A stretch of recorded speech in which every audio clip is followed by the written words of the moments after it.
राजकीय, सामाजिक आणि सांस्कृतिक घडामोडींचं वर्तमान चित्र दाखवणाऱ्या ठाणे वर्तमानमध्ये मी नितीन बोरसे आपलं पुन्हा एकदा हार्दिक स्वागत करतो. सादर करीत आहोत आजच्या ठळक बातम्या. ठाणे लोकसभा मतदारसंघाच्या निवडणुकीमध्ये शिंदे गटाने नरेश म्हस्के यांना उमेदवारी दिल्यानंतर आता नरेश म्हस्के यांना पाठिंबा देण्यासाठी विविध संस्था पुढे आल्या आहेत.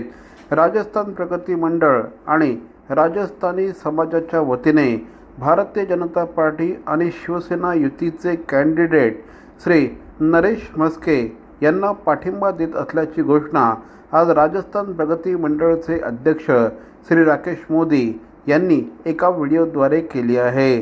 श्री नरेश म्हस्के यांना काल उमेदवारी जाहीर झाली. उमेदवारी जाहीर झाल्यानंतर लगेचच राकेश मोदी यांनी राजस्थान प्रगती मंडळ आणि संपूर्ण राजस्थानी समाजाच्या वतीने भारतीय जनता पार्टी आणि शिवसेना युतीचे उमेदवार श्री नरेश म्हस्के यांना पाठिंबा देत असल्याचं जाहीर केलं आहे.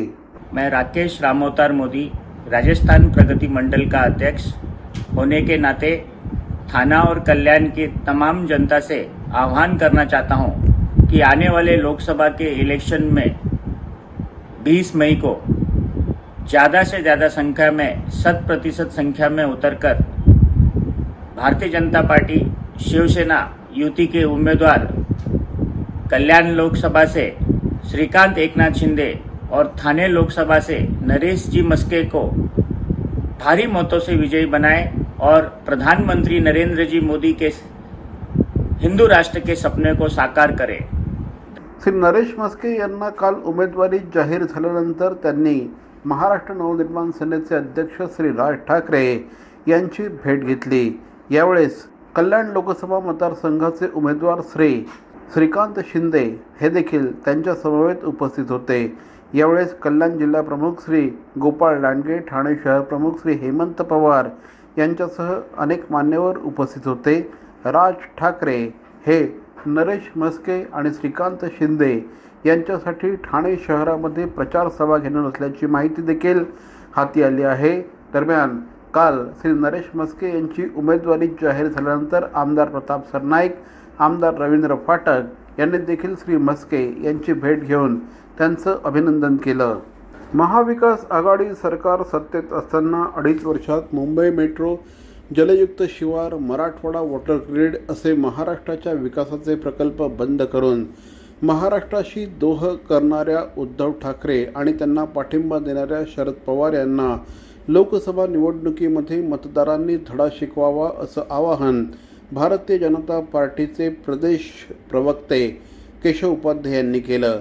महाराष्ट्राचा 64वा स्थापना दिवस साजरा होत असताना महाराष्ट्राच्या विकासात अडथळे निर्माण करणाऱ्या उद्धव ठाकरे यांच्या मुख्यमंत्रीपदाच्या कार्यकाळात राज्यातील प्रगती पथावर नेणारे प्रकल्प कसे बंद पाडले गेले याची मतदारांना आठवण करून देणं आवश्यक असल्याचं यावेळी श्री केशव उपाध्ये यांनी सांगितलं.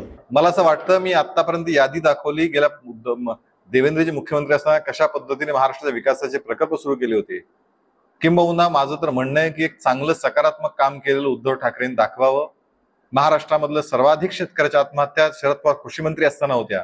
यादीच काढायची संजय राऊतजी, तर एकदा कधीतरी चर्चेला बसा, यादीच करू आपण. त्यामध्ये अनेक गोष्टी निघतील की उद्धव ठाकरे यांच्या कार्यकाळात एक तरी चांगलं काम किंवा त्यांच्या मुख्यमंत्रीपदाच्या काळात एक तरी चांगलं काम महाराष्ट्रात झालं का. 25 ठाणे लोकसभा मतदारसंघासाठी 6 उमेदवारी अर्ज आज दाखल करण्यात आले आहेत. ठाणे लोकसभा मतदारसंघासाठी विविध पक्षांच्या 3 उमेदवारांनी तर 2 अपक्ष उमेदवारांनी आपले अर्ज 25 ठाणे लोकसभा मतदारसंघ निवडणूक निर्णय अधिकारी तथा अप्पर जिल्हाधिकारी मनीषा जायभाय यांच्याकडे सादर केले. आज दुपारी 3 वाजेपर्यंत 12 नामनिर्देशन पत्रांचं वाटप करण्यात आलं होतं. आज दाखल करण्यात आलेल्या अर्जांमध्ये भारतीय जवान किसान पार्टीचे उमेदवार राजेंद्र रामचंद्र संखे, रिपब्लिकन बहुजन सेनेचे विजय घाटे, पीपल्स पार्टी ऑफ इंडिया डेमोक्रॅटिकचे उमेदवार किसनराव तिरपुडे, हिंदू समाज पार्टीचे उमेदवार भंवरलाल खेतपाल मेहता, तर राजीव कोजिंबा भोसले आणि खाजासाब रसूलसाब मुल्ला या 2 अपक्ष उमेदवारांनी 25 ठाणे लोकसभा मतदारसंघाच्या निवडणूक निर्णय अधिकारी मनीषा जायभाये यांच्याकडे उमेदवारी अर्ज दाखल करण्यात आले।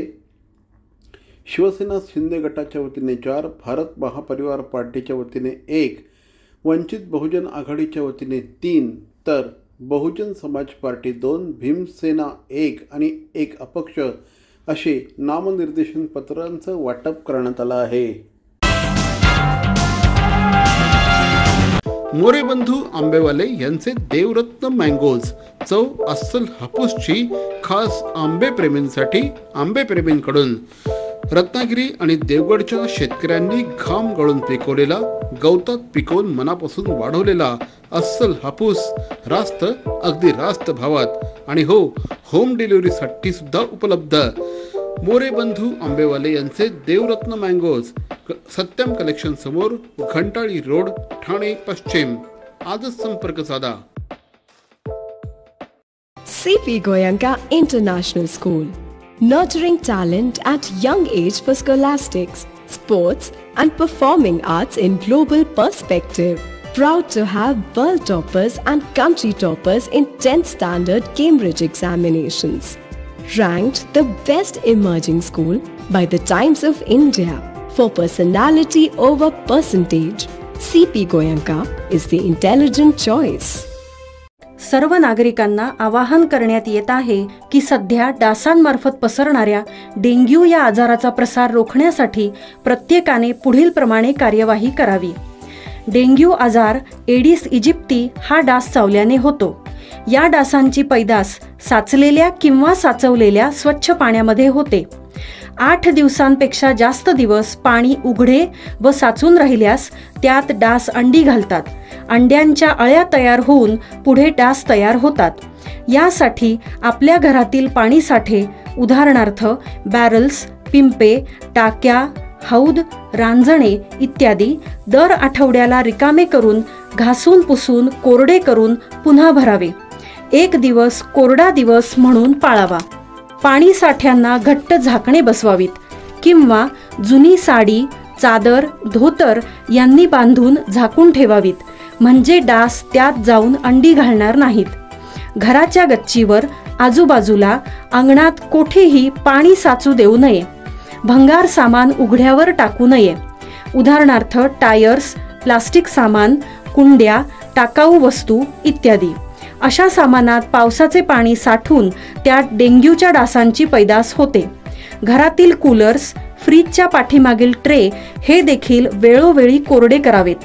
लक्षात ठेवा, नुसत्या फवारणीने डास घनता कमी होत नाही, तर त्यासाठी डास पैदास ठिकाणे नष्ट करणे ही आपल्या सर्वांची जबाबदारी आहे। कोणताही ताप अंगावर न काढता जवळच्या शासकीय रुग्णालयात मोफत औषधोपचार घ्या। अशा प्रकारे नागरिकांनी सहकार्य केल्यास डेंग्यूचा प्रसार रोखणे सहज शक्य आहे। आंबा पिकतो, रस गळतो, कोकणचा राजा बाई गंगा मांडतो। ठाणेकर नागरिकांनो, उत्कृष्ट, चवदार आणि सेठ शेतकऱ्यांनी पिकवलेला आंबा चाखायचाय तर मग आंबा महोत्सवाला भेट द्यायलाच हवी। महाराष्ट्र राज्य कृषी विभाग आणि कृषी पणन मंडळ पुरस्कृत संस्कार आणि कोकण विकास प्रतिष्ठान आयोजित आंबा महोत्सव दिनांक 1 ते 12 मे 2024। संयोजक संस्कार सेवाभावी संस्था ठाणे। दिनांक 1 ते 12 जानेवारी, गावदेवी मैदान, ठाणे स्टेशन रोड, ठाणे पश्चिम येथे सकाळी 10 ते रात्री 10 वाजेपर्यंत। लक्षात ठेवा, कोकण आंबा महोत्सव हा केवळ बाजार नाही तर चळवळ आहे। नक्की भेट द्या। संस्कार आणि कोकण विकास प्रतिष्ठान आयोजित आंबा महोत्सव 2024, 1 मे ते 12 मे 2024 या कालावधीत गावदेवी मैदान, ठाणे येथे। शहापूर तालुक्यातील मुंबई नाशिक महामार्गावर आसनगाव येथे असलेल्या अद्ययावत आरोग्य सुविधा असलेल्या क्रिस्टल केअर हॉस्पिटलमध्ये सुसज्ज असा हृदयरोग विभाग सुरू करण्यात आला आहे। शहापूरसारख्या ग्रामीण आदिवासी बहुल तालुक्यातील रुग्णांना अँजिओग्राफी, अँजिओप्लास्टी करण्यासाठी ठाणे, मुंबई आणि नाशिकसारख्या शहरांकडे धाव घ्यावी लागत असे। मात्र डॉक्टर अमोल गीते यांनी सुरू केलेल्या या कॅथलॅबमुळे आता शहापूर मधील रुग्णांना त्याच ठिकाणी तातडीने उपचार मिळू शकतील असं डॉक्टर अमोल गीते यांनी ठाणे वर्तमानशी बोलताना सांगितलं. क्रिस्टल केअर हॉस्पिटलच्या माध्यमातून शहापूरसारख्या दुर्गम भागामध्ये कॅथलॅब सुरू करण्याचा मानस आपण बाळगला होता. सामाजिक बांधिलकी जपत ग्रामीण भागात अशी सेवा उपलब्ध केल्यामुळे नागरिकांना याचा मोठ्या प्रमाणात फायदा होणार आहे. कसाऱ्यापासून कल्याणपर्यंत अशी सुविधा असलेलं एकही हॉस्पिटल नसल्याने गोल्डन आवरमध्ये नागरिकांना ट्रीटमेंट मिळत नव्हती. त्यामुळे हृदयविकाराच्या घटना आणि यामधून होणारा मृत्यू टाळण्यासाठी सुसज्ज कॅथलॅब आरोग्य युनिटची स्थापना ग्रामीण भागात केल्याचं यावेळेस डॉक्टर अमोल गीते यांनी सांगितलं. गेल्या वर्षभरात हृदयविकाराने अनेक तरुण तरुणी तसंच मध्यम वयस्क नागरिक अबालवृद्ध यांच्या मृत्यूच्या घटनांमध्ये वाढ झाली आहे. या कॅथलॅबमुळे शहापूर परिसरातील हृदयरोगाने पीडित असलेल्या रुग्णांना दिलासा मिळणार आहे. ही कॅथलॅबची मशीन आहे आणि आपली कसारापासून कल्याणपर्यंत या पट्ट्यामध्ये एकही कॅथलॅब नाही आहे. ही पहिली कॅथलॅब आहे.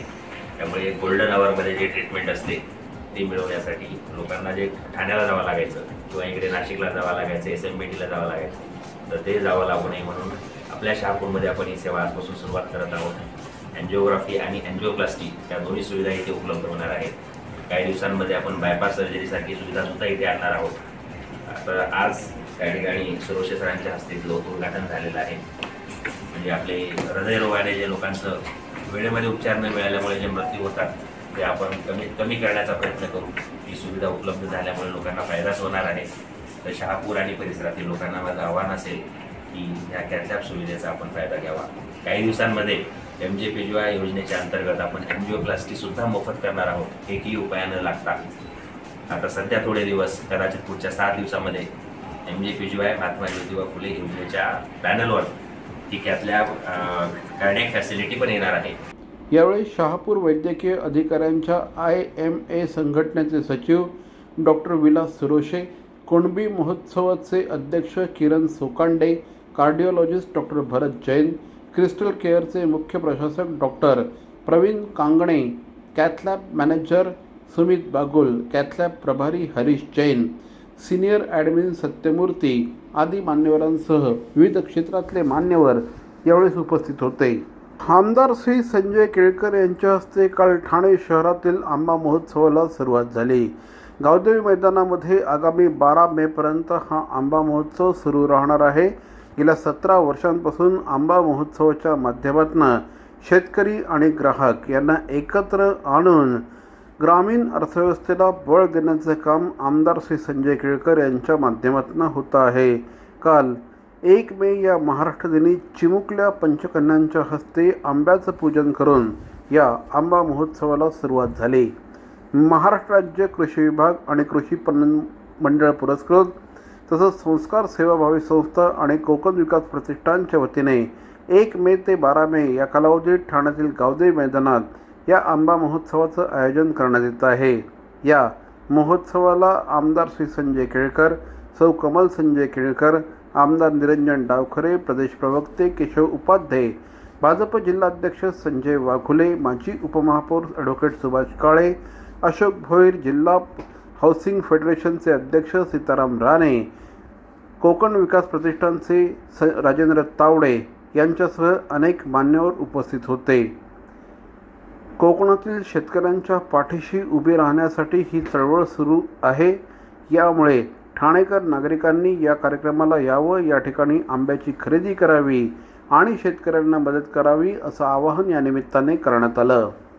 आंबा महोत्सवाची ठाणेकर वाटच बघत असतात. केवळ ठाणा नाही तर ठाण्याच्या आसपासचे लोक देखील हक्काने, विश्वासाने या चळवळीला, कारण आम्ही याला चळवळच म्हणतो, आंबा उत्पादक शेतकरी जो कोकणातला आहे हा कष्ट करून या ठिकाणी जे काही हातामध्ये पीक येतं ते घेऊन थेट इकडे येतो आणि त्याच्यामुळे ठाण्यातला ग्राहक जो आहे हा त्याला प्रतिसाद द्यायला मोठ्या प्रमाणामध्ये दरवर्षी येतो. आता 17वं वर्ष आहे.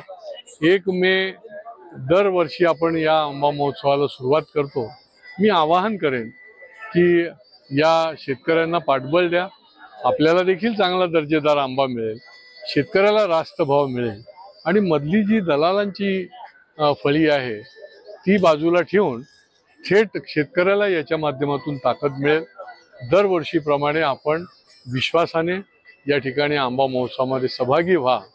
गेली 17 वर्ष सातत्याने या आंबा महोत्सवाचं आयोजन सन्माननीय केळकर साहेबांच्या माध्यमाने होत असतं आणि खऱ्या अर्थाने हे फक्त एक महोत्सव नाही तर एक चळवळ आहे की जेणेकरून कोकणातल्या सुपुत्राला या इकडे एक हक्काचं मार्केट भेटतं आणि त्याचबरोबर ठाणेकरांना एक चांगल्या दर्जाचे आंबे या इकडे उपलब्ध होतात.